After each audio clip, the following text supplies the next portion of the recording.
Hi friends, ఈరోజు బజార్ వెళ్ళొచ్చామండి. బజార్ నుండి వస్తూ అరటికాయలండి. ఇవి వచ్చేసి డజను 80 రూపాయలు చెప్పారు. నయమేనంటారా ఫ్రెండ్స్? కమెంట్ చేయండి.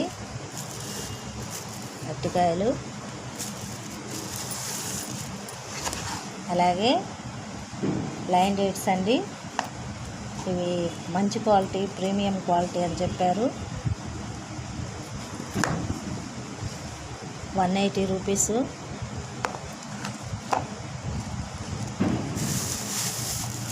జామకాయలు బాగున్నాయి. ఇవి వచ్చేసి 100కి 7 ఇవ్వటం జరిగిందండి. 100కి 7 ఇచ్చారు.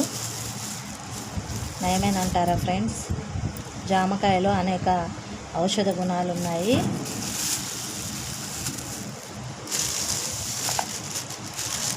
ఇవి మామిడికాయలండి. 2 కేజీలు 150 రూపాయలు. 2 కేజీలకి మాకు 5 వచ్చాయి. కాయలు పెద్ద పెద్దగా ఉన్నాయి. మ్యాంగోస్. ఈరోజు మేము చేసిన షాపింగ్ ఇదేనండి.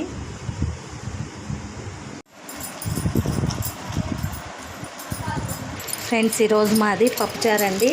పప్పు రుబ్బుతూ ఉన్నాను. పప్పు మెదుపుకున్నాక తాలింపు వేసుకుంటాను.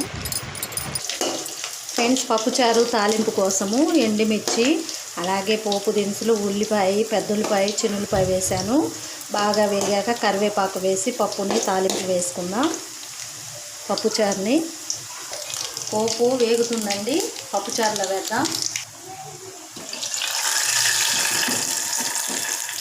పోపు అంతా వేస్తున్నాను పప్పుచారులో. బాగా తెరలనివ్వాలి పప్పుచారు. చింతపండు పులుసు కూడా వేసాను.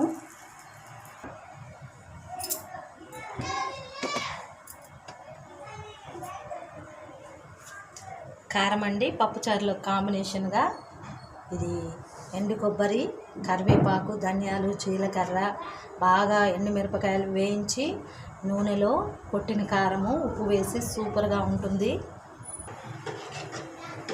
పప్పుచారు చక్కగా తెల్లుతూ ఉందండి. ఈ పప్పుచారు ఆ కారం వేసుకొని తింటే సూపర్గా ఉంటుంది.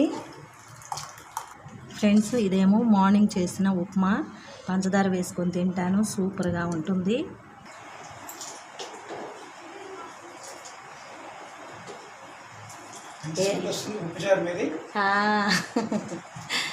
పప్పుచారు వాసన చూసి వచ్చారు మీరు. నాకు అర్థమైందిలే. పప్పుచారు ఈరోజు మాడుపు కారం చాలా బాగుంటుందండి. హాయ్ చెప్పండి ఫ్రెండ్స్కి. Hi friends.